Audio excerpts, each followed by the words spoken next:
I want y'all to understand that haters have a job to do. You have hate and you have love. Never give a hater a stage to stand on, because they want nothing more than to be negative or do something negative and then have everybody to give them attention about it. Think about how far haters will go. I've learned that insecure people will go above and beyond to create insecurities.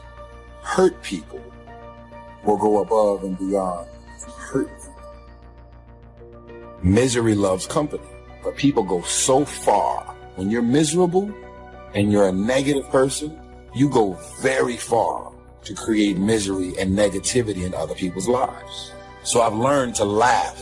Some of it doesn't feel good to receive it, but I've learned to laugh at it because you understand that people have a job to do.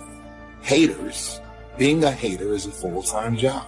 Being a miserable person who has a job to create misery for other people's lives is a full-time job. I mean, who wants to be unemployed? There are some folks in it that will just hate you because God likes you. You don't have to do anything to them. You don't have to mess up anything. You don't have to start a fight. They don't even have to know you. Most of my haters have never met me. I couldn't have done nothing to you because I don't even know you. How you gonna hate me and you don't even know me? Give me a chance to earn your hate. I just want to talk to you about haters for a second, because we all got them. Everybody got haters. I didn't even know I had these many haters till I go on the internet. There they are. They just waiting on me. They don't even know me. They don't know you. They just be saying stuff. You don't even know where it come from. That's why we have good and we have evil. And at the same time, what I have an appreciation about is if you're online or if you run into somebody and they just so happens to be a hater and they end up saying something to you that will actually change your life and make you a better person. You may not like the way they're saying it, but if they're saying something that's the truth that could actually impact you and make a difference, then you're supposed to remain a student of life, to learn, even if what you're learning is coming from a hater. Take the lesson from it. Grow, mature, understand it, process, and then make the adjustments, and then you keep it moving. Understand that haters have a job. Process it, understand it. It balances our world.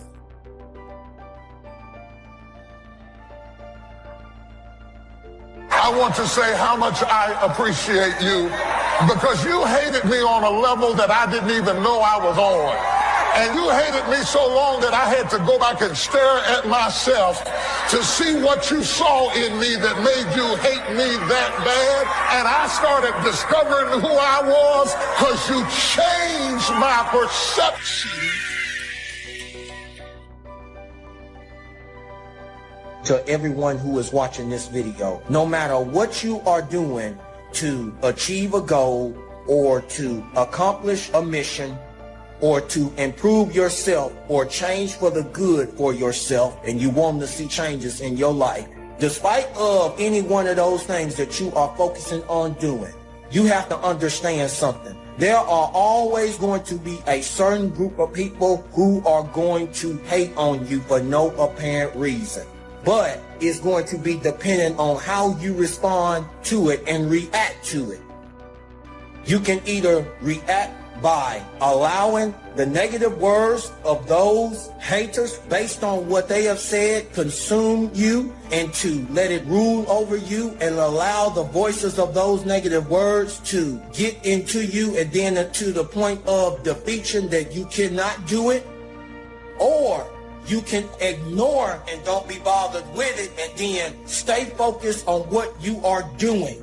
Have a plan to improvise and then adapt and then overcome in order to accomplish whatever that you are focused on for the good for yourself. We talk about getting set and free from sin and shame. We need to get set free from people. Not that we don't care about them, but we can't be controlled by them. If you have a certain group of people who are hating on you for no apparent reason, They're sitting there saying, you can't do this, you can't do that, you cannot accomplish this. You're not able or capable of doing that. That ain't gonna never happen into your life for the good. The first thing you need to do is ignore what they said and don't be bothered with it. And then in the midst of it, while these people are saying all of that jibber jabber and stuff, do not argue with them. Focus and work and move in silence behind closed doors. That's what you need to do. There is no worse feeling than that of invisibility. You know, when you are doing your very best and it goes unrecognized, it makes it kind of harder to want to keep doing it. And when you feel unseen, especially by the people whose attention and approval you crave the most, it can create a compulsion in your life to start doing things that are not even really consistent with your character in order to receive from people a confirmation that can be taken away just as easily as it was given. So my message is, if you have felt unnoticed, unappreciated, uncelebrated, and insignificant in this kingdom, what is unseen is often what is most significant. We must drive the dark side of our nature into a small corner and let the positive side flourish. Early, we must learn to exercise self-control. Power is a wonderful thing, but it must be exercised properly to benefit, not to destruction. So self-control is certainly necessary to be a strong leader, so that you can become the best example. The example of having your temper well managed, having that dark side of your nature under control. The best example of choosing wise words and not being careless, that kind of control. Control of your desires so that they fit into the positive side of life and not the negative side. Self-control, very important. When you decide, I have had enough, a leader is about to be born. Toleration is the graveyard of leaders. And that's why we lack leadership. Everybody wants to be liked. Nobody wants to rock the boat. And that's why we're not leaders, because we want everyone to agree with us. We still apologize for being successful. We feel ashamed to be in charge. When you still carry your history, you are afraid of success, because you may lose your friends who ain't going nowhere. Very subtle problems. Your attitude is so powerful. It creates your atmosphere. It also is a source of your natural lifestyle. And if you're going to change your life, you got to change your attitude. Now here's the bottom line. Your belief system is the source of your attitude. A leader must have, Napoleon said, a mastery of the details. All can be lost with just a couple of missing details. On the trip to the moon, everything has to work. There's several thousand moving parts, several thousand pieces to the project of getting to the moon and coming back, and all of them have to work. And then there's the backup systems for something if something goes wrong, back it up. That kind of mastery of detail is so vitally important. The drama is in the details. Master the details. Good advice, Napoleon Hill. Willingness to assume full responsibility. What happened to me might not have been my responsibility, but what I do about it is my full responsibility. If a hailstorm destroys the farmer's crop, he wasn't responsible for that. But his responsibility now begins when the hailstorm is over, when he asks the question of himself, what should I do then? Wherever you are in the world, just do me a favor and share this video, because just maybe somebody is at home stressed, depressed, frustrated, miserable, because they're on the receiving end of hate. When you guys could make a difference in somebody's out there life. Understand, they have a job. Look for the lesson. Learn from it, grow from it, mature from it, process it, and then you keep it.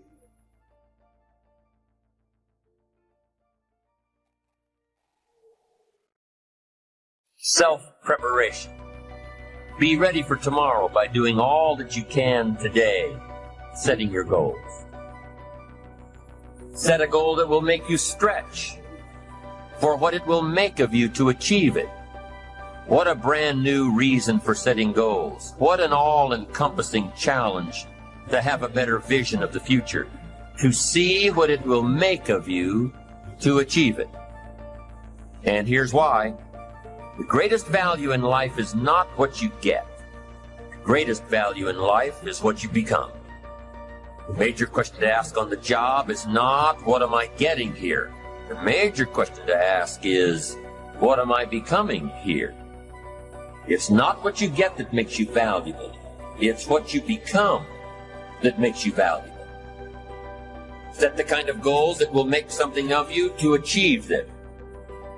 So there you have the two components of positive self-direction. Number one, self-knowledge. Knowing who you are, what you want to do with your life. And number two, self-preparation. Getting ready for the opportunities before they come your way.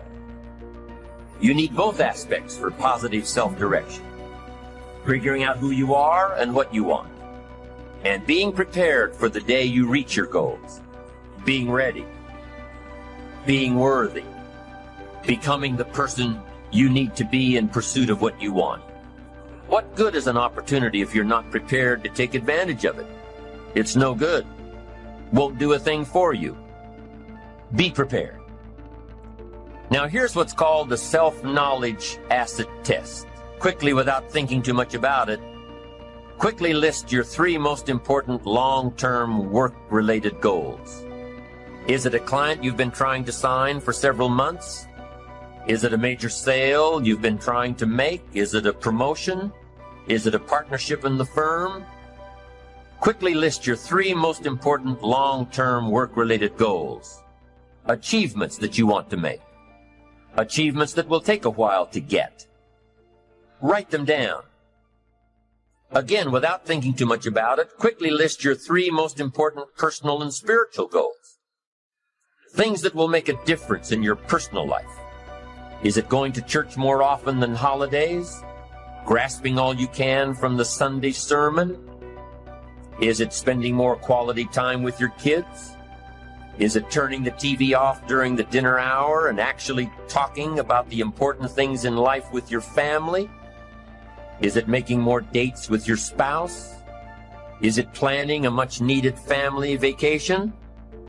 What is it? What are the important goals in your personal and spiritual life? Is one of them making a conscious effort to exercise more, to eat better, to lose some weight, to get in shape? What are the 3 most important personal and spiritual goals that you have? Write them down. Doesn't matter what they are, just write them down. Now, take some time to really visualize what the achievement of these goals would look like. What does your future hold for you if you landed that big client? What does your future look like if you got that promotion? If you spent more time with your family? If you planned more outings with your spouse? What does your future look like? Really spend some time on this now. It's important stuff. What does it all look like? Ask yourself, is this really my goal? Is this truly what I want? Is it a positive goal? Is it important enough to me to become what it takes to reach this goal? Is it mine? Is it worth it? If your 3 goals on the career side and 3 goals on the personal side don't stand up to these questions, you need to take some time to carefully redefine a few things. Redefine your list. Redefine where it is that these goals came from. Redefine what actually is important to you. Redefine how hard you'll really work to get them. Now, there are 2 parts to this goal setting and redefining process. There's 2 parts. Number 1, don't set your goals too low. An interesting thing that we teach in leadership, don't join an easy crowd. You won't grow. Go where the expectations are high. Go where the demands are high. Go where the pressure is on to perform, to grow, to change, to develop, to read, to study, to develop skills. Now here's the second part on setting goals. Number 1 is don't set your goals too low. Number 2 is don't compromise. Don't sell out. There were some things I went for back in those early years that I paid too big a price for. If I'd known back then how much it was going to cost me, I never would have gone for them. But I didn't know. Don't sell out. An ancient phrase says, count the cost. Count the cost if it won't make you happy to get it. If you become less in your pursuit of getting it, if it's not worth the life you'll lead after you get it, it's not worth it. Now let's talk a little more about self-preparation. Self-preparation has 2 benefits. The first benefit of self-preparation is that it moves you toward your goal. You've already got it in mind. You know where you want to go. You're getting ready for it. You're doing all the things you're supposed to do. And by getting ready to achieve your goals, you're moving closer to your goals. That's how it works. The second major benefit to self-preparation is that it refuels your ambition. Your activity refuels your ambition. The things that you are doing today are getting you ready for tomorrow. It's exciting. You know that you're getting closer every day. Ambition must be kept alive, be kept active, must continue to move forward. Otherwise, you're just daydreaming. You must keep active, keep moving forward so your ambition can fuel you, motivate you, get you where you want to be. Self-preparation. The benefits are, number 1, it moves you toward your goals, and number 2, it refuels your ambition. Be prepared. Get ready. This method of self-preparation involves 3 steps. Step 1. Carefully consider where the next opportunity for reaching your goal will originate. Where will it come from? Will it come from networking with your colleagues? Will it come from reading the last book that you bought? The book that's still sitting on your shelf waiting to give you some answers? Will it come from you taking the time to think it out? Where will it come from? The next opportunity that will push you forward. If you don't know, here's what you have to do. For each major goal of yours, the top priorities on your list, for each of these, take out a separate piece of paper, 1 single sheet per major goal, write down your goal at the top, and start listing all reasonable resources. Write down every possible place that you could find the opportunity to achieve this goal.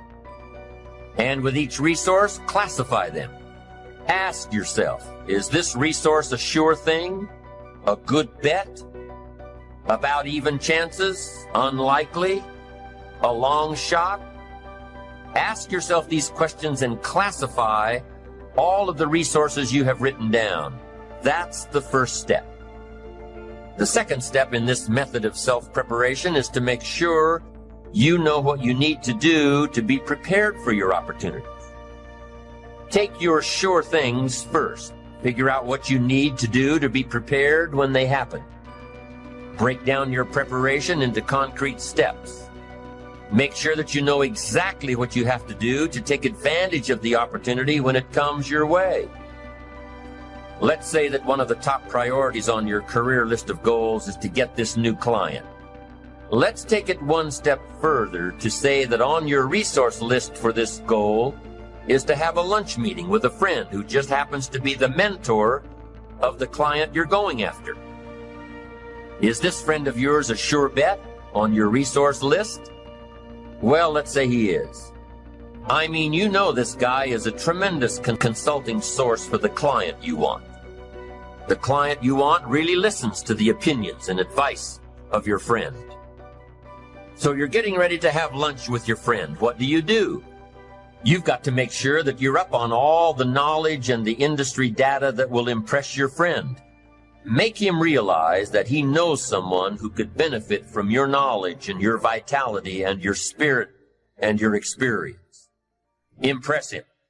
Impress him so much that he goes back to his friend, the client you're after, and tells this prospective client of yours that he needs to do business with you. Be prepared. Go through your entire list of goals and resources and classify them. Break each resource into concrete steps of preparation. Start by working on the sure bets first, and then move down the line. The long shots will come through every so often, but start with the resources that will serve you best now. Get ready for the opportunities before they come your way. Step 3 in the self-preparation method is to do all you can to make each opportunity more likely to happen. After you've determined what you have to do to get ready, to be prepared, after you've determined this, see what you can do to expedite the process. What can you do to increase the likelihood of this opportunity? Go over it and over it and over it. Use these 3 methods again and again as you assess where you are now and where you have to go next to keep moving toward the achievements that are most important to you. Step 1, consider your resources. Step 2, determine what you have to do to get ready. Step 3, expedite the opportunities. And by the way, this method of self-preparation works wherever you are in your journey, whether you're close to your goals or whether you're just starting your journey of self-direction. This method works. Have working knowledge to draw from. Continually work on yourself in preparation of where you want to be. Build a reservoir of thoughts and ideas and philosophies and experiences that are your own. Build, grow, change, get ready, be prepared. Be prepared for a life worth living. Now here are the 4 ifs that make life worthwhile. Number 1, life is worthwhile if you learn. Nothing worse than being stupid. Life is worthwhile if you learn. Learn from your personal experiences. Learn from other people's experiences. Second, life is worthwhile if you try. Now you've got to take what you've learned and see if you can try your hand at it. Someone says, well, you can't try, you have to do. No, you have to try. I put the bar up 2 feet and asked the kids who can jump 2 feet. I can, some say. I can't, some say. I don't know, some say. How are you going to know? You don't. You've just got to try. Just back off and run at it. How are you going to know if you don't try? Now, what if you knock the bar down? Does that mean you can't jump 2 feet? No. You have to what? Try it again. Of course, you have to try. Try it another way, but try. Try your hand at it. When the record book on you is finished, let it show your wins and your losses, but don't let the record book show that you didn't try. Next, life is worthwhile if you stay. You've got to learn to stay. Now, you don't have to stay forever. Just stay till you see it through. A guy builds a foundation and then he wanders off somewhere and builds another foundation. He's got these foundations scattered all across the country. I mean, no walls, no roofs, just a bunch of foundations. Not a good reputation. Stay.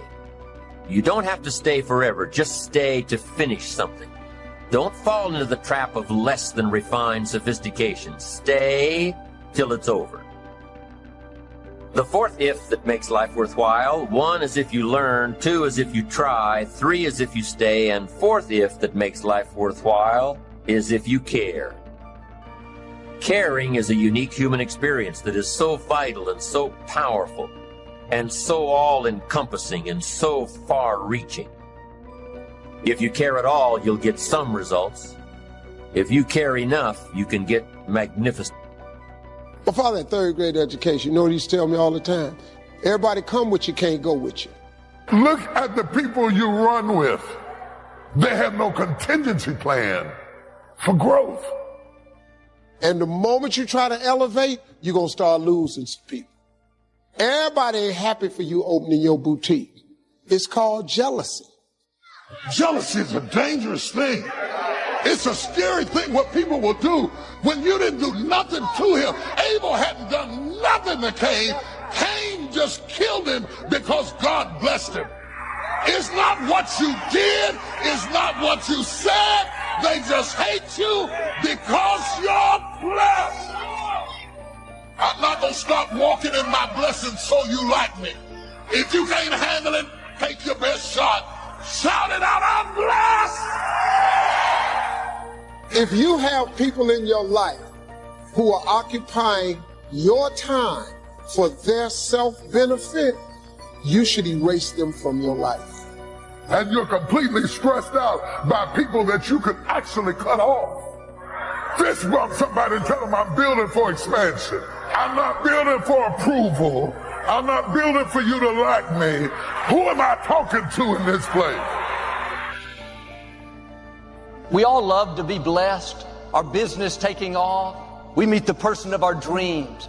But with that blessing is going to come opposition, people that are not for you. The question is, can you handle the persecution? Everyone is not going to celebrate your success. The favor on your life will stir up the jealousy, the envy in certain people. If you can handle the persecution, then God can trust you with the blessing. Some people can't handle your success. They were fine as long as you were at their level. You have to be okay with them not being okay with you. You know, you always got that friend. They said, child, I feel sorry for you. You ain't gonna make it out of this. You should have stayed where you are. I remember when I first moved to Dallas, a friend of mine told me, said, they don't allow us in that neighborhood. I said, they may not allow us, but they're gonna allow me. I want 30 seconds of crazy praise. You don't need everyone to celebrate you. If you become too dependent on people, then if they don't meet your expectations, you'll spend your time trying to get their approval. People can get jealous. You don't need their approval. You have Almighty God's approval. Don't be revengeful, always thinking about what they said. Ignore it. Keep being good to people, and God will take care of the persecutors. People can't stop your destiny. The blessing on your life is greater than any force that's trying to hold you back. You know who gets jealous when you succeed? Small-minded people. Instead of believing that what God did for you, He can do for them, they start criticizing. They don't realize God has unlimited favor. What He's done for you, He can do for them. Your family member moving into that nice house shouldn't intimidate you. It should inspire you. If you'll show God that you can handle the blessing, He'll open doors that you could never open. When people don't accept you, don't take it personally. It's not about you. It's about the favor that God's put on you. The reason the people have an attitude when that begins to happen in your life is that God has given you favor. And the reason they're upset is that favor ain't fair. Favor! And of course they're going to be upset. Of course they don't like you. They're frustrated because God preferred you. Put it on your house, right on the mailbox. It ain't fair. When you get that new job, put it right there on your computer. It ain't fair. When God blesses you. With great favor comes great haters. We pray for the blessings, but we should add to that prayer, and God, help me to endure great persecution. When you see great blessing, soon someone will not understand. And this is not to discourage you, but to prepare you. Stay on the high road. Don't pay attention to jealous, small-minded people. You have what it takes to not be offended. You have to rule your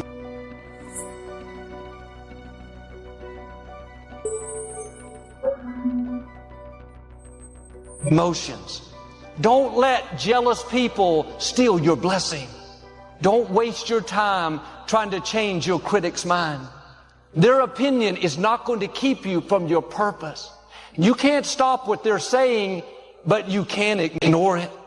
A response gives that person credibility. Some people are not going to like you, and that's okay. Sometimes we're trying to change people's minds that are never going to be for us. The best response is let your life, your success, your example do the talking. The sooner you quit giving the negative your time and attention, the better off you're going to be. If you focus on the persecution, it will keep you from the greater blessings that belong to you. You keep dodging the spears, and God will take care of your Sauls. I've lived long enough to tell you, God has the final say. People may be against you. You have opposition, but people don't have the final say. God is on the throne. Him being for you is more than the world being against you. Nothing can touch you without His permission. And when you know that God has the final say, you don't live frustrated. He knew who wasn't going to like you. You don't have to try to get even. Stay on the high road, and what has your name on it will come to you. People didn't cancel it. Delays doesn't mean it's not going to happen. What God started, He's going to finish. God reigns over everything in your life. Now keep God on the throne. He has the final say on everyone and everything.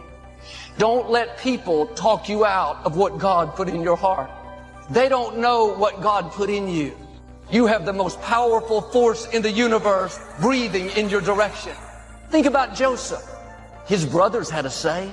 They were jealous of him. He could have lived bitter, but he understood this principle. When God has the final say, it will make up for all the injustice.